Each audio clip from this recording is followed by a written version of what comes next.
we be able to formulate any ideas anent the cosmic astral plane.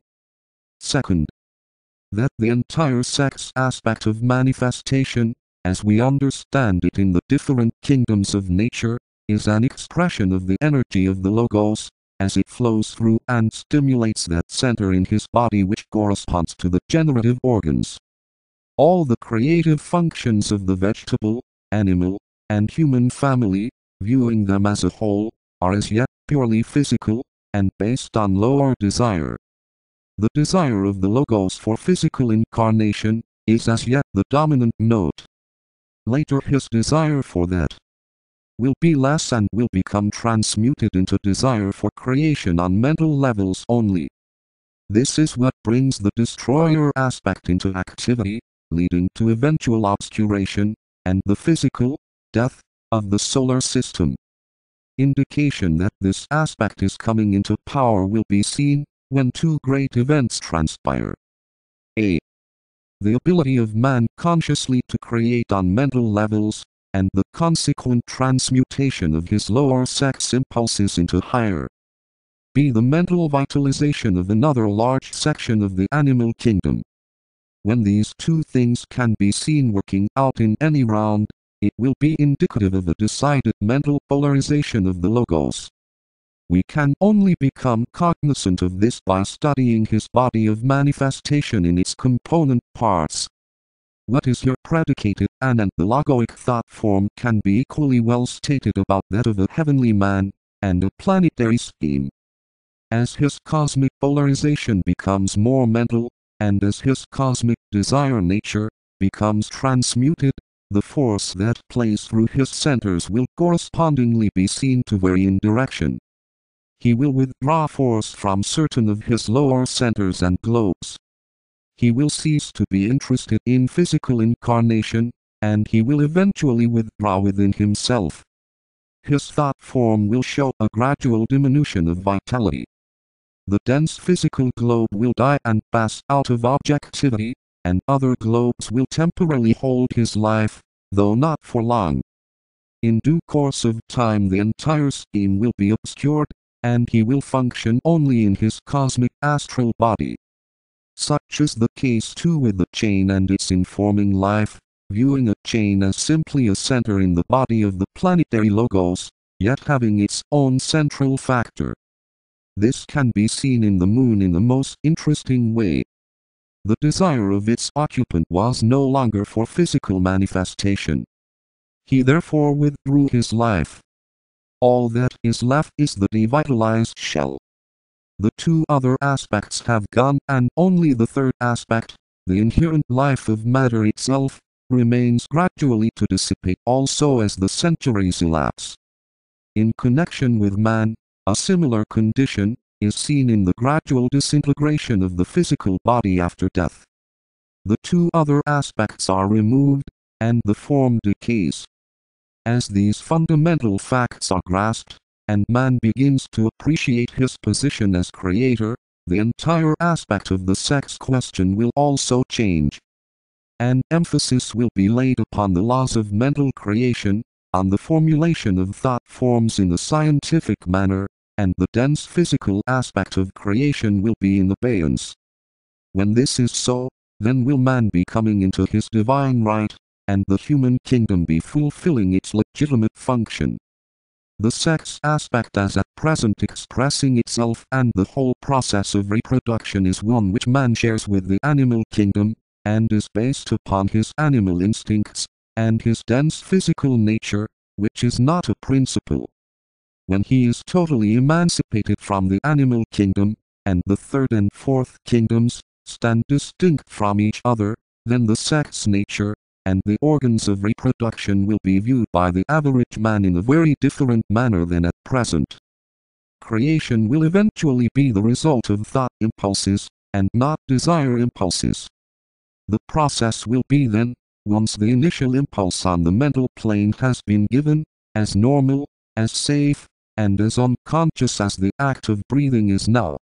When this is so, and the time is a long way ahead, physical reproduction will still continue, but the physical form will be spoken of in terms of concretion, and of energy, and the emphasis will be laid upon that which is to be embodied. This stage will be entered upon when the functions of the etheric body are scientifically grasped and understood, and the laws of creative thought are a matter of public knowledge and discussion. It will coincide with the period when the animal kingdom will again be under monastic impression, and individualization will again be permitted. It will be generally recognized at that time that spirit matter are two aspects of the one unity, and the present terminology of spirit and material substance will have given place to the broader concept of negative and positive energy as the two aspects of the one energy. All phenomena will then be expressed in force terms, and the sex question or the union of the male and female, the negative and the positive, on the physical plane will be redeemed and purified. An embodied idea, therefore, is literally a positive impulse, emanating from mental levels, and clothing itself in a veil of negative substance. These two factors in turn will be regarded as emanations from a still greater force center, which is expressing purpose through them both. A thought form, as constructed by man, is the union of a positive emanation and a negative. These two are the emanations of a unity, the coherent thinker. See to carry out specific purpose. We touch here upon the most vital element in the building of thought forms. In our first point we touched upon the aspect of consciousness, or response to sensation, or feeling, and thus brought into our study of the building process the second aspect logoic, that of the ego, or the realization of essential duality. In our second point the more objective aspect was somewhat elaborated, and the tangible form dealt with, thus bringing in the third logoic aspect, that of intelligent substance, or that through which consciousness seeks expression. Now the will or purpose aspect is to be considered, bringing therefore the first aspect logoic, or the will to be, to the fore. When this third point is meditated upon with care, it will be noted, as might be expected, that it includes the other two, and synthesizes them. Certain factors must be borne in mind as we consider these words, specific purpose. By their tabulation we shall endeavor to make as clear as may be, this very complex matter. The ideas involved are the factor of identity. Specific purpose is the practical application of the will, or intent, of a conscious intelligent existence, as it shows itself in A. Its source B. Its mission C. Its method D. Its objective. All these will vary according to the nature of the emanating identity. All thought forms logoic, planetary, and human, for no other entities of lesser grade work as mental creators, emanate from a mind, are built for the purpose of carrying out some active work, demonstrate under set rules and laws, and have a definite goal, or expected consummation. The factor of time. Specific purpose in the solar system is the gradual evolution of a definite plan, originating in the mind of the Logos, and slowly, and cyclically, achieving consummation. 3 vast periods of time are consumed in the process. The period of construction, wherein the form is built. The period of utilization, wherein the form is occupied, vitalized by a central life, and employed. The period of dissolution, wherein the form is devitalized, destroyed and dissipated.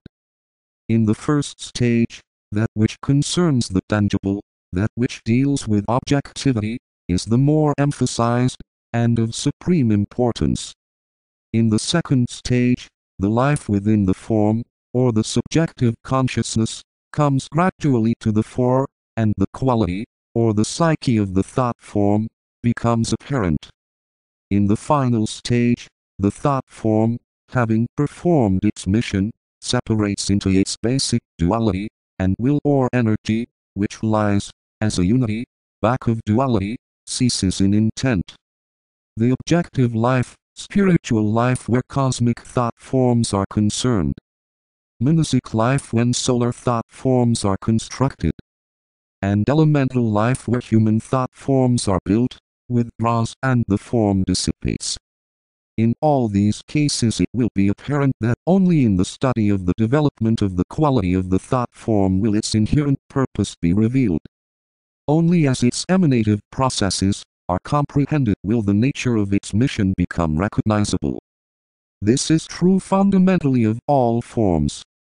Where the relatively unimportant forms such as those constructed by man at this time are concerned, this can easily be discovered, and to the trained clairvoyant each form reveals, by its color, by its vibration, by its direction, by its keynote, the nature of the inner life, the quality of its vibration and the nature of its goal.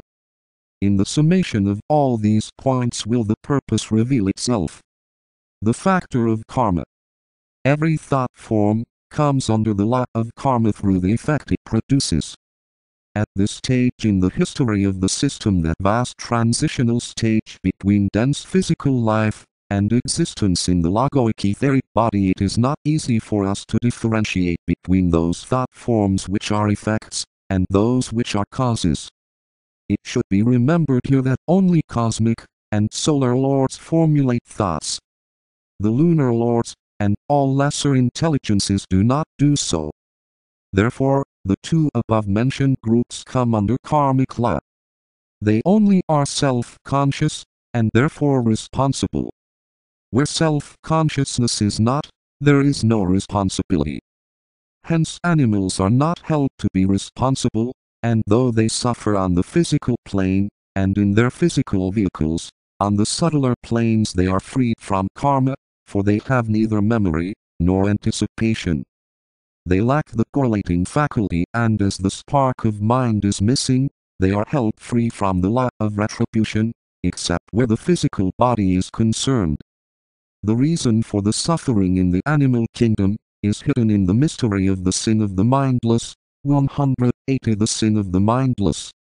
CSD II 195 201. This sin has to do with the period of the separation of the sexes in the early third root race, the Lemurian. The same historical fact is hinted at also in the Bible in Genesis vi. 2:4. They, the sexes, had already separated before the ray of divine reason had enlightened the dark region of their hitherto slumbering minds, and had sinned. That is to say, they had committed evil unconsciously by producing an effect which was unnatural.